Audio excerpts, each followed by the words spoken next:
అందరికీ స్వాగతం. ఈరోజు మనం ఆంధ్రప్రదేశ్ పర్యాటకాభివృద్ధి సంస్థ అంటే ఏపీటీడీసీకి చెందిన హరిత హోటళ్ల ప్రైవేటీకరణ ప్రతిపాదన గురించి మాట్లాడుకుందాం.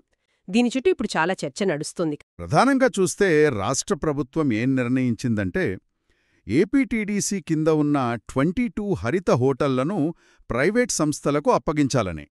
ఇవి సుమారుగా ఒక 500 ఎకరాల విస్తీర్ణంలో ఉంటాయని అంచనా. ఇక వాటి మార్కెట్ విలువ ఇప్పుడున్న లెక్కల ప్రకారం దాదాపు 10,000 కోట్ల రూపాయలుంటుంది. ఈ 22 హోటళ్లను ఒక 6 గ్రూపులుగా అంటే క్లస్టర్లుగా విభజించారు. వీటిని ఆపరేషన్ అండ్ మెయింటెనెన్స్ అంటే ఓఎన్ఎం పద్ధతిలో లీజుకు ఇవ్వాలనేది ప్రతిపాదన. దశాబ్దాల పాటు లీజుకు ఇవ్వాలని చూస్తున్నారు. అయితే ఇక్కడే అసలు సమస్య మొదలైనట్టుంది కదా. ఎందుకంటే ఈ హోటళ్లలో కొన్ని బాగానే నడుస్తున్నాయి, లాభాల్లో కూడా ఉన్నాయి అంటున్నారు. మరి అలాంటప్పుడు మేం సరిగా నిర్వహించలేకపోతున్నాం అనే కారణం చెప్పి లాభాల్లో ఉన్న వాటిని కూడా ప్రైవేట్కివ్వడమేంటి అనే ప్రశ్న వస్తుంది. అదే కీలకమైన పాయింట్ ఇక్కడ. అంటే ప్రభుత్వం ఏమనుకోవచ్చంటే ప్రైవేట్ వాళ్ళొస్తే సేవలింకా మెరుగుపడతాయి, ఆదాయం పెరుగుతుంది అని అనుకోవచ్చు. అది ఒక వాదన. కానీ ఇక్కడ వినిపిస్తున్న ప్రధాన ఆరోపణేంటంటే ఇది కేవలం నిర్వహణ మెరుగుపరచడం కోసం కాదు, చాలా విలువైన ప్రభుత్వ ఆస్తుల్ని, ముఖ్యంగా మంచి లొకేషన్లలో మంచి ఆదాయం తెచ్చే వాటిని తమకు కావాల్సిన వాళ్లకు కట్టబెట్టే ప్రయత్నం జరుగుతోందని కొందరు బలంగా ఆరోపిస్తున్నారు. ప్రభుత్వంలో పలుకుబడి ఉన్న వ్యాపారులతో పాటు అధికార పార్టీకి చెందిన కొందరు ఎమ్మెల్యేల కంపెనీలకు కూడా ఈ లీజులు దక్కేలా చేస్తున్నారని అనుమానాలు వ్యక్తం చేస్తున్నారు. అంతేకాదు, అసలు ఎవరికి ఇవ్వాలో ముందే డిసైడ్ అయిపోయి ఆ తర్వాత నామమాత్రంగా ఈ ఆర్ఎఫ్పీలు అంటే టెండర్లు పిలిచారనే వాదన కూడా ఉంది. హార్స్లీ హిల్స్లో ఉన్న ప్రభుత్వ గెస్ట్ హౌస్ కమ్ హోటల్ను ఈ 22 లిస్టులో అంటే ఆర్ఎఫ్పీలో చేర్చలేదు. దాన్ని ఒక ప్రముఖ ఆధ్యాత్మిక గురువుగారి సంస్థకు అప్పగించే ఆలోచన ఉందని, అందుకే దాన్ని టెండర్లలో పెట్టలేదని ఒక సమాచారం బయటకొచ్చింది. ఇది కూడా మొత్తం ప్రక్రియ పారదర్శకంగా లేదనే వాదనకు బలం చేకూరుస్తుంది. అంటే ఒకవైపు కావాల్సిన వాళ్లకు కట్టబెడుతున్నారనే ఆరోపణలు, మరోవైపు పారదర్శకత లోపం. వీటికి తోడు ప్రభుత్వం ఇతర విషయాల్లో కూడా ఇలాగే చేస్తోందని కూడా విమర్శలొస్తున్నాయి. ఇసుక పాలసీ కానివ్వండి, మద్యం అమ్మకాలు కానివ్వండి, లేదా రాజధాని నిర్మాణం పేరుతో జరిగిన వ్యవహారాలు కానివ్వండి, ఇలా చాలా వాటిల్లో ప్రభుత్వ వనరుల విషయంలో ఇప్పటికీ ఆరోపణలున్నాయి. ఇప్పుడు వాళ్ల దృష్టి పర్యాటక ఆస్తులపై పడిందని విమర్శకులు అంటున్నారు. ప్రజలకు అత్యవసరమైన ఆ సేవలు కూడా సరిగ్గా అందట్లేదని, నిర్వీర్యమయ్యాయని అంటున్నారు. కొత్తగా సంపద సృష్టించడం మానేసి ఉన్న ప్రభుత్వ ఆస్తులను ఎవరికివ్వాలి, ఎలా ఇవ్వాలి, మనకేంటి లాభం అన్నట్టుగా కొందరు పెద్దలు ఆలోచిస్తున్నారని తీవ్ర విమర్శలున్నాయి. ఇవన్నీ ఒక ఎత్తు అయితే ఇందులో మరో చాలా ముఖ్యమైన సున్నితమైన విషయం కూడా ఉంది. అదేమిటంటే గిరిజన చట్టాలను ఉల్లంఘిస్తున్నారని ఆరోపణలొస్తున్నాయి. ఇది చాలా చాలా సీరియస్ విషయం అండి. ఎందుకంటే ఈ ప్రైవేటీకరించాలనుకుంటున్న 22 హోటళ్లలో కొన్ని ఏజెన్సీ ప్రాంతాల్లో ఉన్నాయి. అంటే గిరిజన ప్రాంతాల్లో. ఉదాహరణకు అరకులోయలోనే 5 హోటళ్లున్నాయి ఈ లిస్టులో.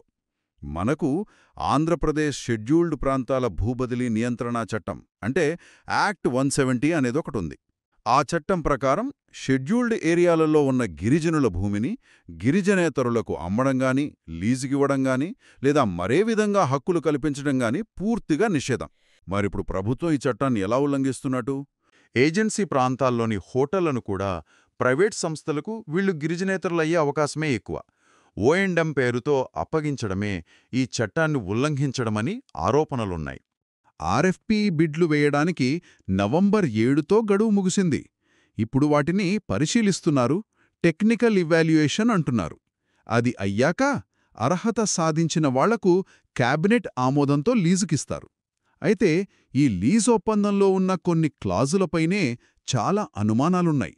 ఒప్పందం ప్రకారం లీజు తీసుకున్న ప్రైవేట్ కంపెనీలు ప్రభుత్వానికి డబ్బు చెల్లించాలి కదా. దానికి 2 పద్ధతులు పెట్టారు. ఒకటి, వాళ్లు సంపాదించిన మొత్తం వార్షిక ఆదాయం యాన్యువల్ గ్రాస్ రెవెన్యూ ఏజీఆర్ లో కొంత శాతం ఇవ్వాలి. 2, ఏపీటీసీ ఒక సగటు వార్షిక lease rate average annual lease rate AALR నిర్ణయిస్తుంది, అది ఇవ్వాలి. ఈ రెండిట్లో ఏది ఎక్కువ మొత్తమైతే అది ప్రభుత్వానికి చెల్లించాలి. సమస్య ఏంటంటే ఒక ప్రైవేట్ సంస్థ తమకు వచ్చిన నిజమైన ఆదాయాన్ని ఎంతవరకు నిజాయితీగా, పారదర్శకంగా ప్రభుత్వానికి చూపిస్తుంది అనేది పెద్ద ప్రశ్న. వాళ్లు లెక్కలు తక్కువ చూపిస్తే ప్రభుత్వానికి రావలసిన వాటా తగ్గిపోతుంది. దాన్ని ఎవరు సరిగ్గా పర్యవేక్షిస్తారు అనేది కూడా ప్రశ్నార్థకమే. హోటల్ కాంపౌండ్లో ఖాళీ స్థలం ఉంటుంది కదా, అక్కడ ప్రైవేటు వాళ్ళు ఏమైనా కొత్తగా కట్టుకోవాలంటే కట్టుకోవచ్చు, దానికి లీజ్ చెల్లించాలి. అయితే ఆ లీజులు ఎలా లెక్కిస్తారంటే ఆ భూమి మార్కెట్ విలువ ప్రకారం కాకుండా కేవలం సబ్ రిజిస్ట్రార్ ఆఫీస్ వాళ్ళు చెప్పే గవర్నమెంట్ విలువలో 1% మాత్రమే సంవత్సరానికి లీజుగా కడితే చాలట. ఇది దాదాపుగా ప్రభుత్వ ఆస్తిని ఉచితంగా ఇచ్చినట్టే. మార్కెట్ విలువకు గవర్నమెంట్ విలువకు చాలా తేడా ఉంటుంది. ఏపీటీడీసీలో మొత్తం హోటళ్లు, బోటింగ్ యూనిట్లు, ట్రాన్స్పోర్ట్ విభాగం అన్నీ కలిపి సుమారు 1300 మంది పనిచేస్తున్నారు.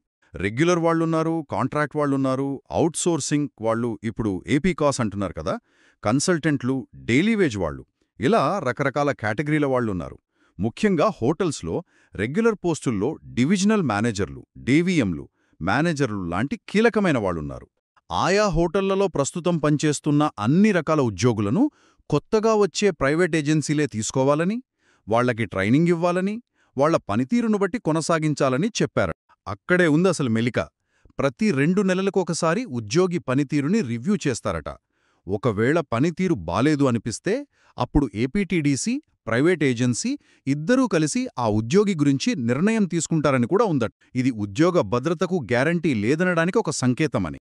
చిన్న కారణం చెప్పి ఎప్పుడైనా ఉద్యోగం నుంచి తీసేసే ప్రమాదముందని ఉద్యోగుల్లో ఒక రకమైన భయం, అభద్రతాభావం నెలకొన్నాయి. ఉద్యోగుల భవిష్యత్తు ఏమవుతుందో తెలీదు. మరి ఆర్థికంగా చూస్తే ఈ ప్రైవేటీకరణ వల్ల ఏపీటీడీసీ సంస్థకు లాభమా, నష్టమా? ఇది ఏపీటీడీసీకి ఆర్థికంగా పెద్ద దెబ్బే అనిపిస్తోంది. మొదటిది, కొద్ది కాలం క్రితమే ఏపీటీడీసీ హోటళ్లను బాగుచేయడానికి, ఆధునీకరించడానికి దాదాపు 100 కోట్లు ఖర్చు పెట్టారట. దీనికోసం బ్యాంకు నుంచి 150 కోట్ల లోన్ కూడా తీసుకున్నారా? ప్రభుత్వం ఇంత కష్టపడి అప్పు చేసి అభివృద్ధి చేస్తే ఆ ఫలాలను ప్రైవేటు వాళ్లకు అప్పగించడమేంటని ప్రశ్నిస్తున్నారు. దీనికి తోడు ఇంకో దెబ్బేంటంటే, మొన్న మధ్య తిరుమల తిరుపతి దేవస్థానం టీటీడీ దర్శనం, వసతి టికెట్ల కోటాను ఏపీటీడీసీకి రద్దు చేశారు. దానివల్ల సంస్థకు సంవత్సరానికి దాదాపు 72 కోట్ల నుంచి 84 కోట్ల రూపాయల ఆదాయం పోయిందని అంచనా. ఈ 22 హోటళ్ల ద్వారా ఏపీటీడీసీకి ఏటా సుమారు 70 నుంచి 80 కోట్ల ఆదాయం వస్తుందని అంచనా. ఇప్పుడు ప్రైవేటీకరణ జరిగితే లీజు రూపంలో ఎంత వస్తుంది, అసలు సరిగ్గా వస్తుందా రాదా అని గ్యారంటీ లేదు కదా. కాబట్టి ఈ ఆదాయం కూడా పోయినట్టే అని విశ్లేషకులు భావిస్తున్నారు. అంటే ఒకవైపు టీటీడీ వల్ల ఆదాయం పోయింది, మరోవైపు ఈ హోటళ్ల ద్వారా వచ్చే ఆదాయం కూడా పోతే ఇక ఉద్యోగుల జీతాలు, సంస్థ నిర్వహణ ఖర్చులు ఎలా?